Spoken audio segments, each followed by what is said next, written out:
Hello student, polytechhub.com में आपका स्वागत है। दोस्तों, आज हम लोग बात करेंगे फिर से अप्लाइड मैथ की। पिछले लेक्चर में हम लोग अप्लाइड मैथ की सिलेबस देख लिए थे सभी ब्रांच के लिए। अगर अब तक आपने उस वीडियो को नहीं देखा है तो जाके आप प्ले लिस्ट से वहाँ से वीडियो देख लीजिए। दोस्तों, आज हम लोग बढ़ेंगे अपने नेक्स्ट लेक्चर की तरफ। जैसा कि हम आपको पहले भी बताए थे पिछले लेक्चर में कि आपको अप्लाइड मैथ अगर अच्छे से समझना है, Thus the not easier as the previous first and second mathematics but not a harder। बहुत ही ज़्यादा ये अब टफ भी नहीं है, लेकिन वो डिपेंड करेगा कि आप पढ़ कैसे रहे हो, किस तरह से पूरे लेक्चर अटेंड कर रहे हो, उस पर डिपेंड करेगा, है ना। तो ये इसको अब मैथ को काफ़ी अलर्टनेस के साथ आपको पढ़ना पड़ेगा। तो जैसा कि हम बताए थे आपको कि काफ़ी सावधानी से हम लोग इसको पढ़ेंगे और काफ़ी सीक्वेंस में पढ़ेंगे ताकि हमको एक एक बात अच्छे से समझ में आते चला जाए। देखिए, इसमें क्या है कि एक्चुअल में ये मैथ अगर आपको अच्छे से समझनी है अप्लाइड मैथ, तो इसके लिए इंटीग्रेशन हम बताए थे जैसे कि पिछले लेक्चर में भी कि ये सबसे ज़्यादा इम्पोर्टेंट होने वाला है। तो इंटीग्रेशन ठीक करने के लिए हम लोग बोले कि भाई डिफरेंशिएशन भी आपकी ठीक होनी चाहिए। बहुत ठीक नहीं, फिर भी कम से कम ठीक तो ज़रूर होनी चाहिए, क्योंकि बिना डिफरेंशिएशन का आप इंटीग्रेशन के लिए ज़्यादा बेहतर अपेक्षा नहीं कर सकते। तो हम बोले थे कि पहले हम लोग क्या करेंगे कि हम लोग का जो पैटर्न रहा था सीखने का कि हम लोग पहले इंटीग्रेशन के लिए सबसे पहले बेसिक बनाएंगे। बेसिक बनाने का मतलब क्या, अपना फाउंडेशन तैयार करेंगे। तो फाउंडेशन कैसे तैयार हो सकता है, तो दो चीज़ से हम बोले थे कि फाउंडेशन हम लोग का तैयार होगा। पहला कि हमको डिफरेंशिएशन को एक बार रिवाइज कर लेना है, पूरी डिफरेंशिएशन नहीं, क्योंकि ज़्यादा मतलब टफ डिफरेंशिएशन का भी यहाँ यूज नहीं आता है, बट आपको डिफरेंशिएशन आनी चाहिए, इसकी ज़रूरत पड़ती है इंटीग्रेशन में। तो आपको मतलब ज़्यादा टफ भी नहीं, लेकिन नॉर्मल डिफरेंशिएशन आपको आनी चाहिए अच्छे से। तो हम लोग रिवीजन कर लेंगे इसको, पहला हम बताए थे। और दूसरा हम लोग बात किए थे कि हम लोग एनसीईआरटी से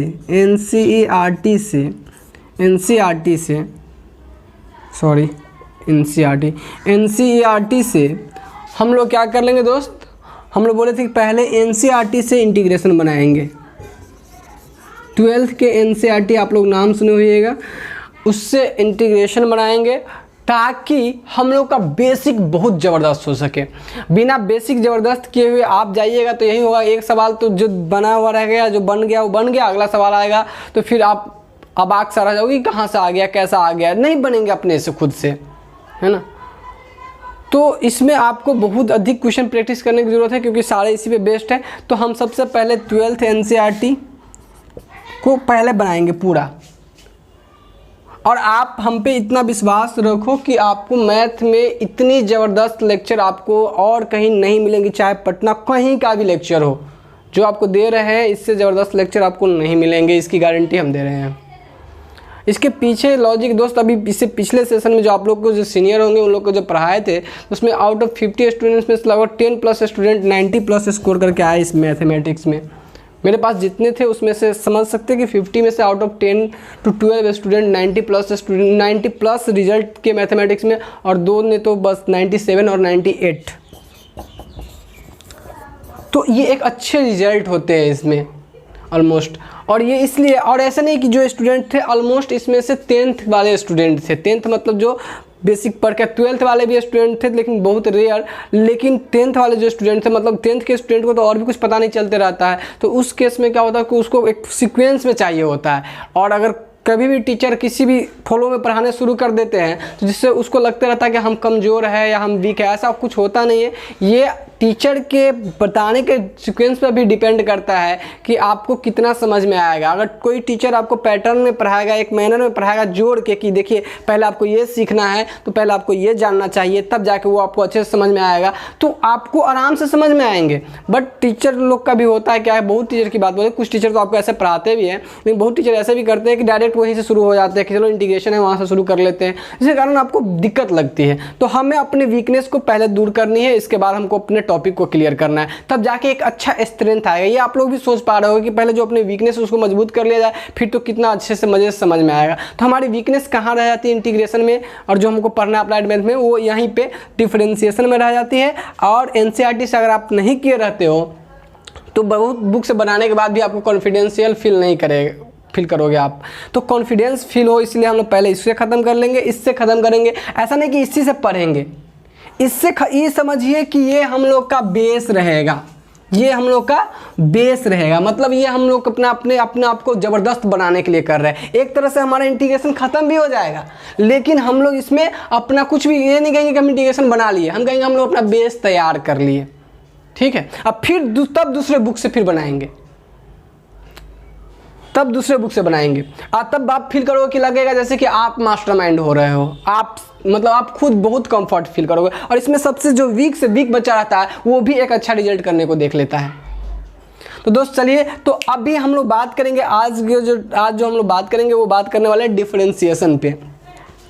आज हम लोग जो बात करेंगे वो करेंगे डिफरेंशिएशन पे, फिर हम लोग इंटीग्रेशन स्टार्ट करेंगे। और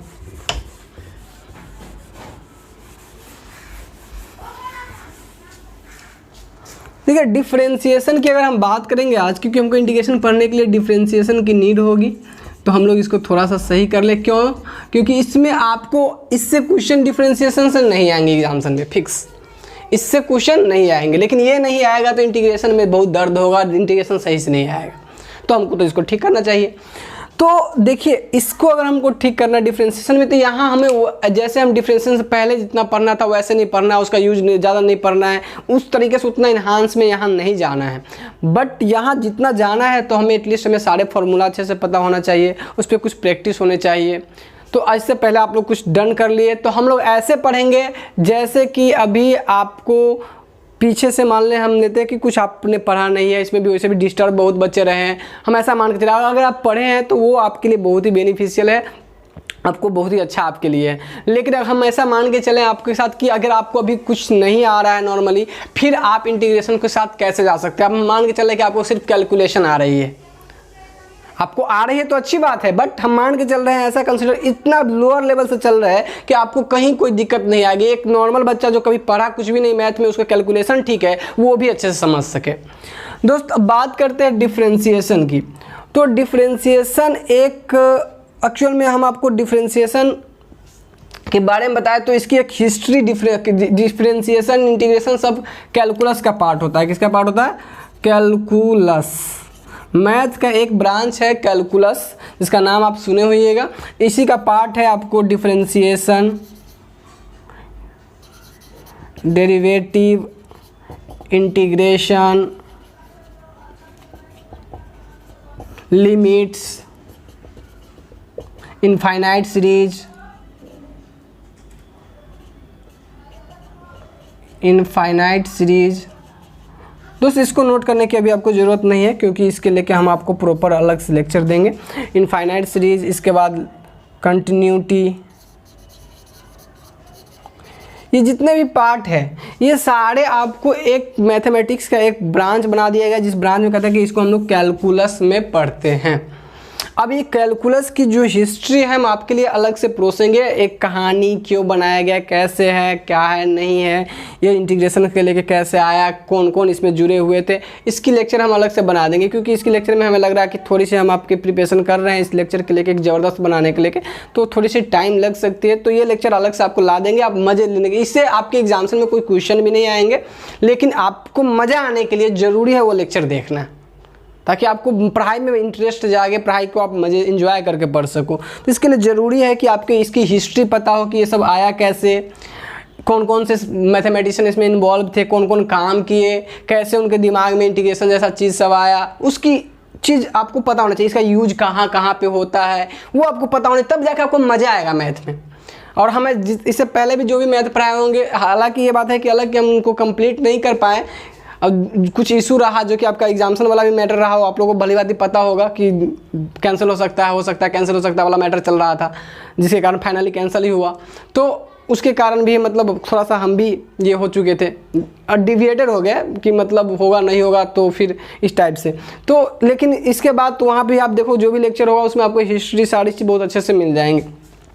दोस्त अभी हमें क्या करना है कि आप में हिस्ट्री नहीं देखना है, अभी हम इस परसेप्शन से पढ़ेंगे कि हमको इंटीग्रेशन आने के लिए ये चीज़ समझ में आना चाहिए, इस चीज़ को करने आना चाहिए। और यहाँ भी डिफरेंशिएशन हम पूरी नहीं करने जा रहे, हमको जितना रिक्वायर्ड है उतना ही करने जाएंगे, ठीक है।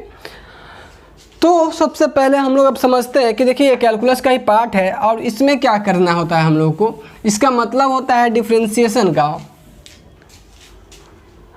दोस्त डिफरेंशिएशन और डेरिवेटिव दोनों में कुछ खास ज़्यादा अंतर नहीं होता। डिफरेंशिएशन एक प्रोसेस होता है ना, प्रोसेस। तो क्या चीज़ करने का, डेरिवेटिव निकालने का प्रोसेस होता है। मतलब अगर आप मान लीजिए किसी चीज़ का आप डिफरेंशिएशन कीजिएगा तो कुछ आएगा, तो वो आपका डेरिवेटिव निकल के आया और जो हुआ वह प्रोसेस हमारा क्या कहलाता है, डिफरेंशिएशन कहलाता है।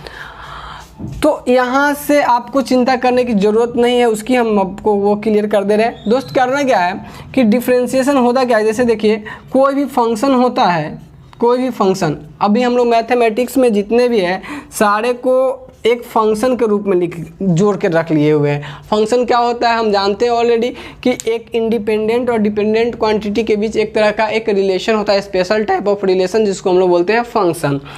तो ये आपका इस पे एक्स में वैल्यू चेंज करेंगे तो वाई की वैल्यू चेंज होगा, तो एक्स क्या हुआ, एक्स हो गया इंडिपेंडेंट, वाई हुआ डिपेंडेंट। वाई किस पे डिपेंड कर रहा है, एक्स पे, तो हम कहेंगे वाई किसका फंक्शन है, एक्स का फंक्शन है। तो ये चीज़ तो हमें पता था। तो हम लोग क्या किए कि हम लोग डिफरेंशिएशन में क्या किए कि रेट मेजर करने की बात कर रहे थे। रेट मेजर करने का मतलब क्या, देखिए आप भी देख रहे थे कि इसमें जो चेंज कर रहे हैं, इसमें जब चेंज कर रहे हैं तो इसमें क्या आ रहा है, चेंज आ रहा है। इसमें जब चेंज कर रहे हैं एक्स में तो वाई में क्या आ रहा है, चेंज आ रहा है। Like Y equal to X square है, तो एक्स इक्वल टू अगर हम 1 रखें तो वाई इक्वल टू कितना आएगा 1, एक्स इक्वल टू 2 रखेंगे तो वाई इक्वल टू कितना आएगा 4, एक्स इक्वल टू 3 रखेंगे तो वाई इक्वल टू कितना आएगा 9। दोस्त तो क्या हो रहा है कि एक्स में अगर हम बदलाव कर रहे हैं तो वाई में बदलाव आ रहा है, चेंज आ रहा है। तो हम लोगों को देखना था कि एक्स में कितना तेज़ी से चेंज करेंगे, एक्स में कितना तेज़ी से चेंज करेंगे तो वाई में कितना तेज़ी से चेंज आएगा, वो हमको समझना था, है ना। मतलब वो एक्स में जो बदलाव आ रहा है वाई में किस तरीके से बदलाव आएगा। अगर एक्स में किस तरीके का बदलाव करेंगे तो वाई में किस तरीके से बदलाव आएगा, किस रेट से उसमें बदलाव आएगी। तो हमें वही बात देखना था, वही बात समझना था। तो हम लोग डिफरेंशिएशन जैसे कॉन्सेप्ट लेके आए ताकि हम किसी भी एक क्वांटिटी में जब चेंज करते तो उसके रिस्पेक्ट में दूसरी क्वांटिटी में किस तरीके से बदलाव आएगा, किस रेट से वो चेंज होगा, वह चीज़ हम समझ सकें। तो एक ये जो डिफरेंशिएशन होता है एक्चुअल में बताता है रेट मेजर। अब ये रेट मेजर क्या होता है, देखिए ध्यान से, ये एक सिंबल है, मान लीजिए एक y क्वांटिटी एक x है, तो हम कहते हैं कि देखिए देखिए x में कितना चेंज किए, ये इसका मतलब हुआ x में चेंज, इसका मतलब हुआ y में चेंज। ये है change in very very small change in y। देखिए अब ये बात आपको समझ में आ रहा था कि x में चेंज करेंगे तो y में चेंज होगा, ये बात समझ में आ रही थी। तो x यहाँ पर हम कहें कि एक काम करते हैं कि x में बहुत कम चेंज करते हैं तो देखते हैं कि y में कितना चेंज आ रहा है ना। तो इसको तो एक सिंबल बनाया हम लोग कि बहुत कम चेंज करने को क्या कहेंगे, कैसे लिखेंगे। तो हम लोग बोले कि देखिए इसको dy से लिखेंगे, और जिसका मतलब हुआ कि बहुत ही छोटा चेंज। dx का मतलब क्या हुआ, very very small change in x, small change in x। दोस्तों इसका मतलब क्या हुआ, एक हम लोग यहाँ से देख लिए कि जब x में बदलाव करेंगे तो y में क्या बदलाव आएगा। यही सिंबल बताता है, यही चीज़ हमारा बताता है कि डेरिवेटिव को, डिफरेंशिएशन को, यही चीज़ बताता है। मतलब रेट मेजर करने का तरीका है कि किस तरह से चेंज होता है रेट, किस तरह से एक क्वांटिटी में बदलाव करेंगे तो y में किस रेट से बदलाव आएगा, वह बताता है डिफरेंशिएशन। और ऐसे हमारे पास ढेरों क्वांटिटी है जो एक दूसरे पर डिपेंड करता है, तो एक में किस तरह से बदलाव करेंगे तो y में किस तरह से बदलाव है, वही बताता है रेट। अब वेलोसिटी टाइम पे डिपेंडेंट है, एक्सीलरेशन टाइम पे डिपेंड है, मतलब अलग अलग तरीके से सब एक दूसरे से जुड़ा हुआ है। तो इस तरीके से हम क्या ऑब्जर्व करते हैं कि जितने भी क्वांटिटी हमारे पास है, जो इंजीनियरिंग फील्ड में बहुत सारे क्वांटिटी है जो एक दूसरे पर डिपेंडेंट रहते हैं, एक दूसरे से जुड़े हुए रहते हैं, तो एक में जब बदलाव आएगा तो दूसरे में कैसे वो बदलेगा। अगर बात करें कि एक में अगर चेंज आएगा तो दूसरा किस तरह से बदलेगा, ये चीज़ जानना तो हमारे लिए बहुत ज़रूरी हो जाता है कि किस रेट से उसमें चेंज आएंगी। तो इसी के कारण से डिफरेंशिएशन आपका एक इंजीनियरिंग का भी एक बहुत इंपॉर्टेंट हिस्सा बन जाता है। दोस्तों अब एक बात हम लोग यहाँ से कह सकते हैं कि डिफरेंशिएशन कुछ नहीं, एक प्रोसेस होता है। कैसा process, to rate measure of any quantity, ठीक है, या फिर कह सकते हैं rate measure of any function. किसी भी क्वांटिटी का रेट मेजर अगर हमें पता करना है तो हम लोग क्या करेंगे, उसको डिफरेंशिएशन करेंगे, है ना। तो आ जाइए हम लोग इसको देख लेते हैं, इसको नोट कर लेते हैं। तो नॉर्मली आपको इसको नोट करने की जरूरत नहीं है, हम आपको डिफरेंशिएशन का मतलब समझा रहे थे। हिस्ट्री की बात है, जो इसकी इतिहास को अलग से हम आपको करवा के एक लेक्चर, बढ़िया से मज़ेदार लेक्चर आपके लिए लेके आएंगे, उसकी चिंता आप ना करें, मज़ा वहाँ भी आएगा। तो हम लोग कह सकते हैं कि differentiation is a process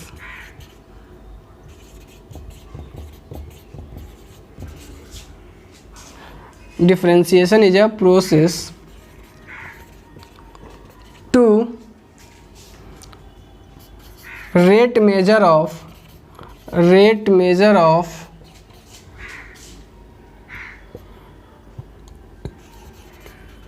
any quantity, ठीक है। डिफरेंशिएशन प्रोसेस टू, हमें आपको यहाँ फुल्ली वो डिफरेंशिएशन नहीं पढ़ा रहे जैसे कि आपको सिलेबस में पढ़ना था। यहाँ हम अपने काम के लिए हम लोग जितना होगा उतना ही पढ़ेंगे।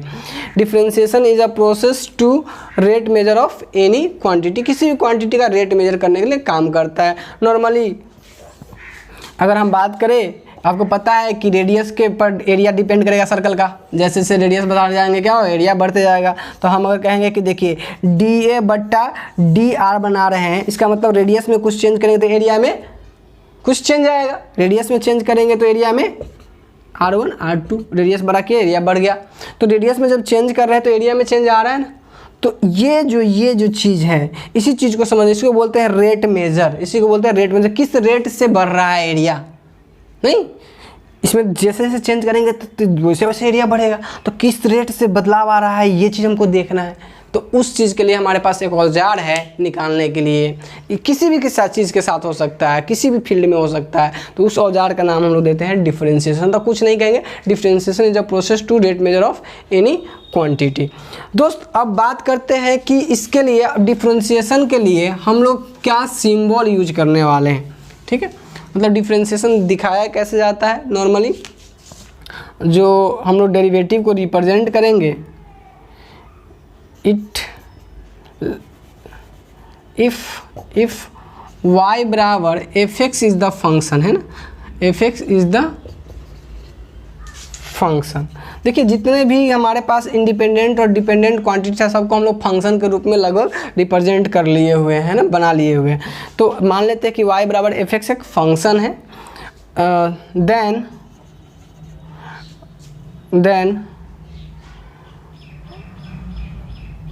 dy by dx is equal to f dash x। दोस्त देखो, इस देन उसी को हम लोग बोलते हैं, इस ऑपरेटर का यूज करते हैं। देखिए ध्यान सुनिएगा, यहाँ पे ये जो सिंबल है, ये इसको क्या पढ़ेंगे, differentiation of y with respect to x। इसको क्या पढ़ेंगे, ये कहेंगे differentiation of y with respect to WRT हम लोग यूज करेंगे, विद रिस्पेक्ट टू x, है ना। ये कह रहा है कि differentiation of y with respect to x, और जिसमें dy क्या है, कह रहा है very small change in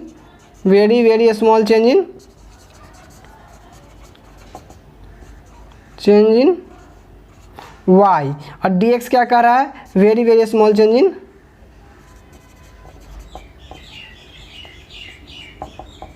x। दोस्त यहाँ पे क्या है, हम y फंक्शन को क्या कर रहे हैं, डिफरेंशिएट कर रहे हैं x के रिस्पेक्ट में। तो इसका रेट मेजर पता कर रहे हैं, है ना, इसका रेट मेजर पता कर रहे हैं। और नॉर्मली अब इसके ध्यान से इसको देखिएगा, ये आप नोट डाउन करना चाहिए तो इसको आप लोग नोट डाउन कर लीजिए। हम लोग इरेज कर लेते हैं लगभग बेसिक परिभाषा में। अब हम लोग सीखे कि कहते किसको है, और कोई फंक्शन है तो उसका डिफरेंशिएशन कैसे नोटेशन होता है। दोस्त इसमें एक बात और भी आप नोट कर लीजिएगा कि इसमें एक ऑपरेटर यूज करते हैं। जैसे कैसे पता चलेगा कि डिफरेंशिएशन किया जा रहा है, तो उसके लिए ऑपरेटर, जैसे कि आपको कहेंगे कि डू प्लस डू, आपको कैसे पता चला कि आपको कि जोड़ना है, तो आप समझ जाते हैं कि इसमें ये ऑपरेटर है जो हमको ये बताता है कि इसमें प्लस का काम करना है। उसी तरह से अगर मल्टीप्लाई के काम करना तो ये ऑपरेटर बताता है। उसी तरह से कैसे पता चलेगा कि डिफरेंशिएशन का काम करना है, तो इसके लिए हम लोग जो ऑपरेटर यूज करते हैं वो होता है d/dx। अब इसमें इस ऑपरेटर के अंदर में जिसको भी रख देंगे उसका डिफरेंशिएशन, ये ऑपरेटर है, ये क्या है, डिफरेंशिएशन का ऑपरेटर है ये। ठीक है दोस्त, ये ऑपरेटर है। इसमें अगर किसी फंक्शन को रख दे तो हम समझ आएगा कि देखिए इसका वो डिफरेंशिएशन करके देगा। क्या करके देगा? डिफरेंशिएशन करके देगा। तो इसमें ऑपरेटर में हम लोग रख देते हैं जिसको भी डिफरेंशिएट करना था। ये ऑपरेटर है डिफरेंशिएशन का। कभी कभी डिफरेंशिएशन के लिए हम ऐसे सिंबल भी यूज करते हैं, कभी कभी बराबर भी आप देखोगे कि इस तरह से एक डैश के साथ यूज करते हैं। अगर फंक्शन इस तरह से लिखा हुआ रहता है तो एक डैश दे देते हैं, तो ये हमारा क्या होता है? डिफरेंशिएशन का सिंबल है। ऐसे यूज करते हैं, ऐसे यूज करते हैं। जब भी ऐसा लिखा है तो समझ जाएंगे डिफरेंशिएशन किया हुआ है। दोस्त चलिए यहाँ तक आपको एक बेसिक जानकारी मिल चुका होगा, तो हम लोग बढ़ते हैं आगे। रेट मेजर के बारे में हम लोग समझ गए, अब आगे बढ़ते हैं कि डिफरेंशिएशन के लेके। तो आइए अब इसको मिटा के हम लोग बढ़ते हैं आगे और नोट करते हैं कि क्या देखना है। ये आपको परिभाषा डिफरेंशिएशन का आपको समझ में आ गई होगी अब तक, कुछ खास नहीं है। तो अभी हम लोग इससे आगे देखते हैं इसमें कि जो डिफरेंशिएशन है उसको कैसे करेंगे। तो हम लोग यहाँ जितने का भी डिफरेंशिएशन करेंगे सारे फंक्शन का डिफरेंशिएशन करेंगे। किसका? फंक्शन का डिफरेंशिएशन करेंगे। तो हम लोग को क्या करना है कि कुछ स्टैंडर्ड फंक्शन का डिफरेंशिएशन ऑलरेडी बने हुए हैं, उसको हम लोग को याद कर लेना रहेगा।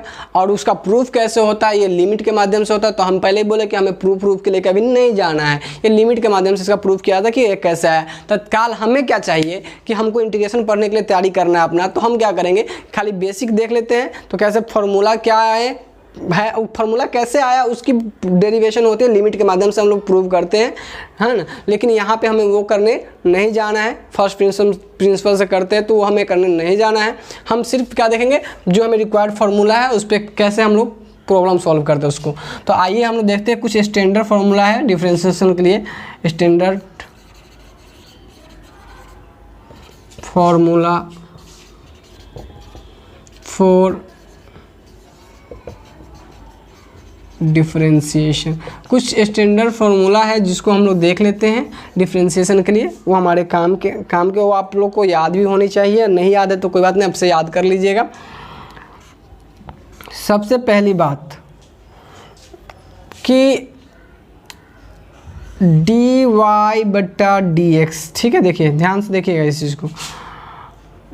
y बराबर मान लेते हैं c है। c मतलब हुआ कांस्टेंट। क्या हुआ? कांस्टेंट।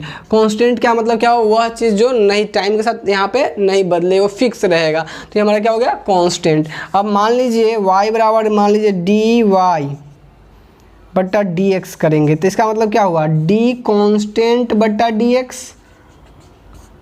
मतलब हम सोच ये रहे हैं कि देखिए x में जब कुछ चेंज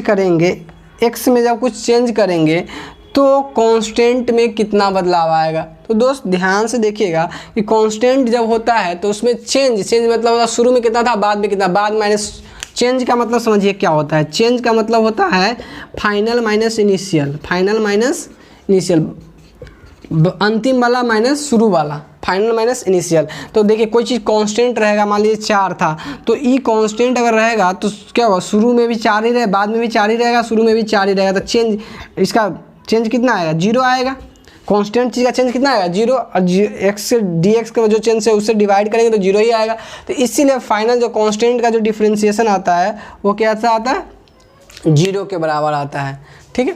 तो अब हम लोग थोड़ा सा रफ्तार रख लेते हैं, क्योंकि आप लोग इससे पहले थोड़ी बहुत अवेयर हो गया, तो फार्मूला लिखना शुरू कर लेते हैं कि कांस्टेंट का क्या होता है। दोस्तों इसमें एक चीज़ और ध्यान देने वाली बात है कि कभी आप सुनिएगा कि डिफरेंशिएशन, कभी सुनिएगा डेरिवेटिव, है ना, कभी सुनिएगा डिफरेंशिएबिलिटी, है ना, डिफरेंशिएबल है कि नहीं। देखिए तीनों शब्द को थोड़ा सा देख लीजिए। डिफरेंशिएशन, इसके बाद हम लोग बात किए थे डिफरेंशिएशन के बाद डिफरेंशिएशन, उसके बाद हम लोग बात किए थे डेरिवेटिव, और इसके बाद हम बात किए थे डिफरेंशिएबल।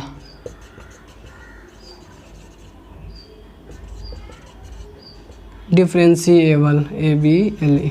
दोस्त देखिए 3 शब्द, डिफरेंशिएशन, डेरिवेटिव और डिफरेंशिएबल बराबर यूज में आते हैं। दोस्त डिफरेंशिएशन का मतलब, डिफरेंशिएशन वह प्रोसेस होता है, जैसे कि अगर हम इस फंक्शन का डिफरेंशिएशन करने गए तो यह प्रोसेस जो रहा हम बोलेंगे डिफरेंशिएशन हो रहा है। ठीक। डेरिवेटिव क्या हुआ? डिफरेंशिएशन करके जो आया कहेंगे इसका डेरिवेटिव ये आया।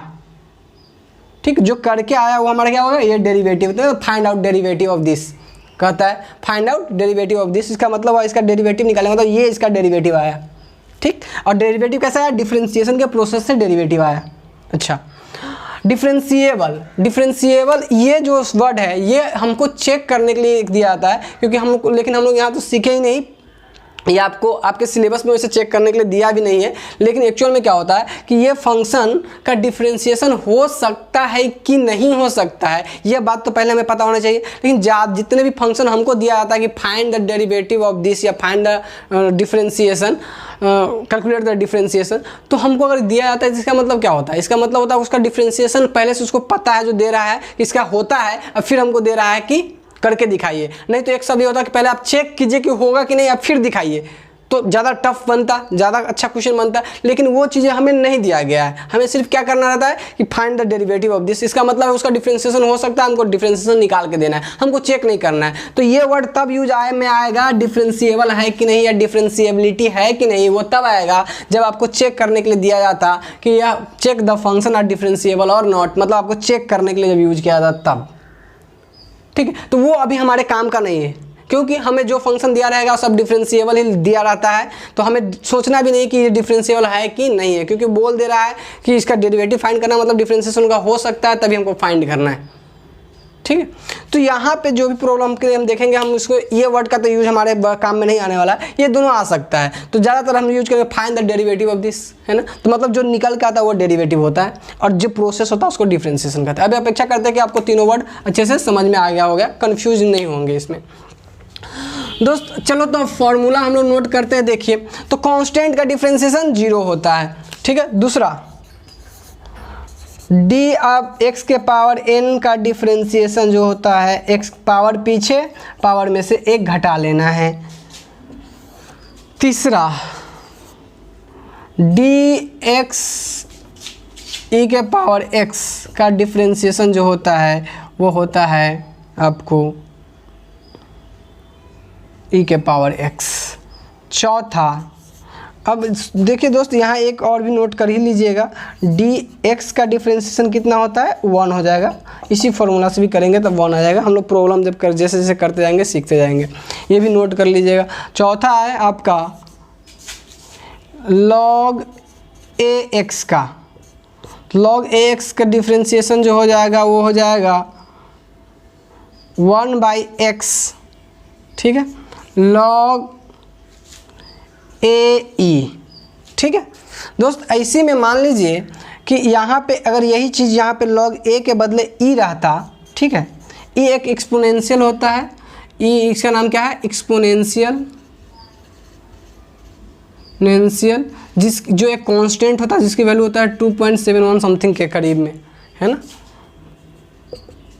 2.71 समथिंग के करीब में इसका वैल्यू होता है। दोस्त ये आप देखिएगा, log अगर मान लीजिए इसी में ऐसा रहता log ex, ठीक है, तो एक हुआ, e जब ही आता था वो नेचुरल log हो जाता है दोस्तों। यहाँ e अगर e रहता तो ये कैसा बनता, 1/x log e base e ऐसा बनता, और e जब बेस और नंबर सेम रहता है तो वो क्या हो जाता है, 1 हो जाता है। तो यहाँ से डायरेक्ट 1/x लिख सकते थे। तो log ex रहेगा, तो या फिर कभी कभी नहीं दिया रहेगा तो आप डायरेक्ट वहाँ पे e लेके 1/x लिख सकते हैं, है ना। तो ये आपका फॉर्मूला यहाँ से होगा चौथा। और भी कुछ फॉर्मूला इसको आप नोट डाउन कर लीजिए, हम इरेज कर लेते हैं, हम और भी फॉर्मूला लिखते चलते हैं। हम लोग नोट कर लिए, चलिए हम पॉज करके नोट कर लीजिएगा, बढ़ते हैं आगे। दोस्त अब बात करते हैं हम लोग इसमें आगे नॉर्मली कि 4 हो गया, 5 नंबर देखते हैं, डिफरेंशिएशन ऑफ a के पावर x dx। a के पावर x dx का डिफरेंशिएशन क्या होगा, a के पावर x का हो जाएगा a के power x log e a, ठीक है। अच्छा, छठा, अगर हम बात करें नेक्स्ट फार्मूला की, तो अब हम लोग आ जाते हैं, अब एक और भी याद रख लिया, रूट x का होता है 1/2 रूट x। हालांकि वो फर्स्ट फार्मूला x के पावर n से ही आता है, लेकिन अब इसको भी याद रख लीजिएगा। 7th नंबर फार्मूला है आपका डिफरेंशिएशन ऑफ साइन x। बताओ क्या होगा, साइन x का डिफरेंशिएशन cos x। अच्छा, 8वां डिफ्रेंशिएशन ऑफ कॉस एक्स क्या हो जाएगा, माइनस साइन एक्स। 9वां डिफ्रेंशिएशन ऑफ टेन एक्स क्या हो जाएगा दोस्त, हम सेक स्क्वायर एक्स। अच्छा 10वां डिफ्रेंशिएशन ऑफ सेक एक्स क्या हो जाएगा दोस्त, sec x into tan x. Differentiation of cot x क्या हो जाएगा दोस्त, माइनस कॉसेक स्क्वायर एक्स। ठीक है दोस्त, फिर इसको आप लोग नोट डाउन कर लीजिए। फिर से हम लोग आगे बढ़ते हैं। 11 कुछ 20-25 के करीब में फार्मूला होगा जो आपको मेमोराइज रखने हैं। एटलीस्ट थोड़ी बहुत आपको डिफ्रेंशिएशन अगर पूरा वाइड लेवल पे नहीं हो तो यहाँ थोड़ी बहुत आनी चाहिए। अगर आ रही है तो अच्छी बात है, और प्लस में फार्मूला सारे याद होने चाहिए, तो इसको नोट डाउन कर लीजिए। 11 हम लोग बात करते हैं इससे आगे।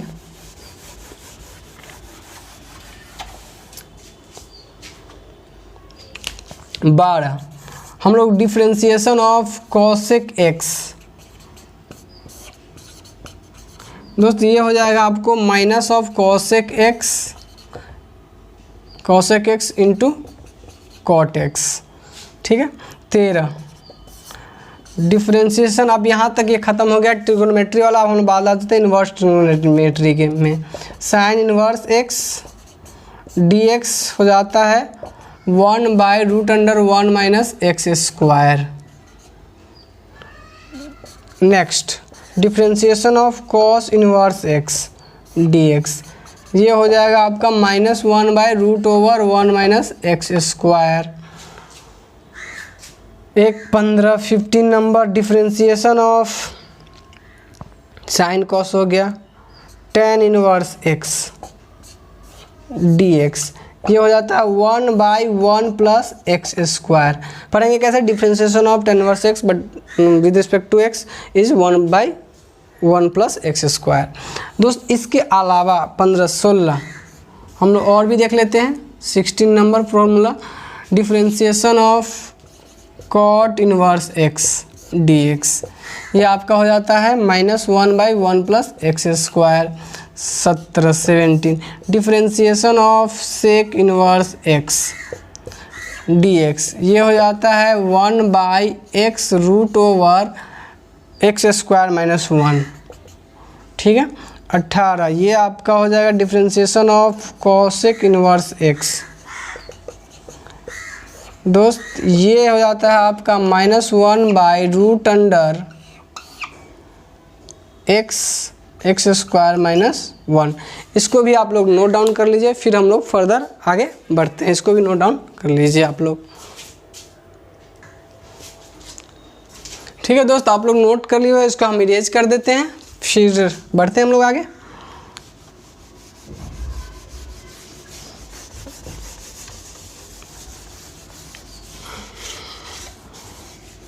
दोस्त छोटे वाले बोर्ड पे पढ़ाने के पीछे रीज़न है कि हमें मज़ा आ रहा है इस पे पढ़ाने में, कि थोड़ा कंफर्ट फील करते, लिखने में आसानी होती है जल्दी से। थोड़ा सा ये तो दिक्कत रहता है कि एक बार में बहुत ज़्यादा नहीं लिख सकते, बट अच्छा लगता है कि इंस्टॉलमेंट में भी कोई भी काम थोड़ा शॉर्ट फॉर्म में किया था ना, बहुत मज़ा आता रहता है। और इसीलिए हम बड़े वाले बोर्ड पे नहीं पढ़ाना चाहते, क्योंकि वहाँ पे हमको कम मज़ा आता है, यहाँ पे ज़्यादा मज़ा आता है। कंफर्ट मतलब एक अलग फील आती है दोस्त, तो इसीलिए बड़े वाले बोर्ड पे नहीं करते। बट आप लोगों को कैसा लग रहा है, आप लोग भी कमेंट बॉक्स में लिखिए कि आप लोगों को कोई दिक्कत नहीं हो रही इससे। अगर कोई प्रॉब्लम होगा इशू तो हमें बड़े बोर्ड पे काम करना पड़ेगा, बट यहाँ पे हमें कंफर्ट फील हो रही है, बहुत मज़ा आता है इस पर। तो दोस्त आगे हम लोग बात करेंगे और भी कुछ फार्मूला। तो एक फार्मूला और हम लोग यहाँ पे ऐड करना चाहेंगे। कहाँ तक हो गया था, 15, 16, 18, 17, 18 जो भी है, जो भी नंबर होगा उसके आगे 18, मान लीजिए 19। तो हम लोग क्या करेंगे, U/V प्रोडक्ट रूल, ये है प्रोडक्ट रूल। तो चलिए प्रोडक्ट रूल से पहले एक चीज़ और देख लीजिए, एडिशन रूल। जैसे मान लीजिए dfx प्लस माइनस gx, मान लीजिए दो फंक्शन जोड़ या घटाव में रहेगा, तब आप उसका डिफ्रेंशिएशन कैसे कीजिएगा। तो आप क्या कर लीजिएगा, उसको अलग अलग कर लीजिएगा। क्या कीजिएगा, अलग अलग अलग अलग। ठीक है, जोड़ घटाव में रहेगा। अच्छा, जोड़ घटाव में इधर खाली नहीं रह सकता, गुना में भी हो सकता है। तो मान लेते हैं fx और gx ऐसा कुछ गुना में है, u बराबर मान लीजिए fx, v बराबर gx, इस तरह से क्योंकि फंक्शन है तो बड़ा है तो इसको इसी तरह से लिख लेते। तो क्या करेंगे, एक फंक्शन को छोड़ देंगे, कहेंगे तुम अभी घर घूमो, दूसरे वाले को डिफरेंशिएशन कर देंगे, प्लस देंगे बीच में, और फिर आप जिसको छोड़े थे जिसको छोड़े थे उसका डिफरेंशिएशन करेंगे, बाकी जिसको किए थे उसका छोड़ देंगे, भी du/dx, ऐसा कुछ हो जाएगा। ठीक है दोस्त, तो ये आपको ये भी फॉर्मूला याद रखना है। जब गुना में रहेगा तो अलग, ऐसा गुना में ऐसा नहीं करना बीच में गुना कर देना और ये इसका डिफरेंशिएशन उसका डिफरेंशिएशन ऐसा नहीं कर देना है ना, ध्यान रखिएगा उस चीज़ को, रॉन्ग हो जाएंगे। अगला 20 डी, अगर यही चीज़ तो भाग में भी हो सकता है, दो फंक्शन भाग में भी रह सकता है। तो भाग वाला में थोड़ा देखिए, इसमें क्या था कि आप पहले किसी को शुरुआत कर सकते थे, जैसे कि यू लेके हम पहले छोड़े भी का डिफरेंशिएशन, आप भी को छोड़ के यू का डिफरेंशिएशन कर सकते हो, उससे कोई फर्क नहीं पड़ता। बट यहाँ फर्क पड़ जाएगा, आपको सबसे पहले नीचे वाले फंक्शन को छोड़ना है और ऊपर वाले फंक्शन का डिफरेंशिएशन करना है, du/dx, फिर बीच में माइनस देना है। अब क्या करना है, ऊपर वाले फंक्शन को छोड़ना है और नीचे वाला फंक्शन का जो डिफरेंशिएशन करना है। अब फिर बट्टा में नीचे वाला जो फंक्शन रहेगा उसका होल स्क्वायर कर देना है। तो ये u एंड v वाला रूल, ये भी 3 ठो रूल है, इसको भी आप लोग नोट डाउन कर लीजिए। इस सब पे हम लोग एक क्लास और लगाएंगे जो कि इस सब पे प्रॉब्लम बेस्ड होगा। इसके बाद हम लोग डिफरेंशिएशन वाला सेक्शन कंप्लीट हो जाएगा, जितना हमें चाहिए हम लोग को मिल जाएगा। आप लोग पूरा फॉर्मूला नोट डाउन कर लीजिए और इसको याद भी कर लीजिएगा साथ साथ। अब एक फॉर्मूला और भी है जो चेन रूल पे है, जिसको हम अभी डिस्कस कर लेंगे चेन रूल के लेके, है ना। आ जाइए, ये नोट डाउन आप लोग कर लिए होइएगा, ठीक है। मिटा देते हैं, आप लोग नोट डाउन कर लीजिए पॉज करके। याद है तो अच्छी बात है, जो लोग को आ रहा है भाई वो लोग थोड़ा सब्र रखें, घबराए नहीं कि हमको तो ये सब आ रहा है क्या सब है। कोई बात नहीं, आप इस लेक्चर को स्किप कर सकते हैं, लेकिन हम उन बच्चों के लिए कर रहे हैं जिनको दिक्कत होगा, प्रॉब्लम होगा। तो ऐसा नहीं कि सर हमको वहाँ प्रॉब्लम बाद में हम शुरू कर ले और आप कहें कि हमको यहाँ प्रॉब्लम वहाँ प्रॉब्लम, हम ऐसा चाहते नहीं। हम लोग शुरू से चलते एकदम बेसिक से। दोस्त अब बात कर लेते हैं हम लोग एक चेन रूल शब्द का, है ना। चेन रूल, चेन रूल के बारे में बात करते हैं। चेन रूल के बारे में बात अगर हम लोग करेंगे दोस्त, तो सबसे पहले बात करते हैं कि देखिए, अगर हमारे पास e के पावर x है, इसका डिफरेंशिएशन हमको करने के लिए कहा जाए तो हम कहेंगे देखिए e के पावर x हो गया। लेकिन दोस्त अगर हमारे पास e के पावर